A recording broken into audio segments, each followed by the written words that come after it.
একটা ছিপ ভেঙে গেছে, হিট করতে লেগে ভাইয়ের ছিপটি ভেঙে গেছে। ছিপ দিয়ে মাছ তোলার চেষ্টা করছে, এই যে ভাঙা ছিপ।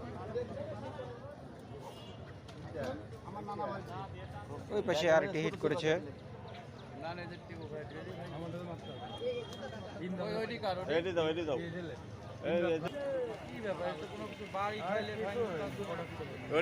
এরকমই ভাই, এইসব ছিপ এরকম, ছিপটা পার করে দাও। এই যে এখানে আরেকটি কামাল ভাই হিট করেছে মাছ।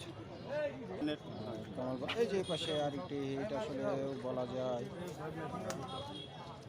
মাছ সব তুলে দিচ্ছে, মাছ ছোটানোর জন্য।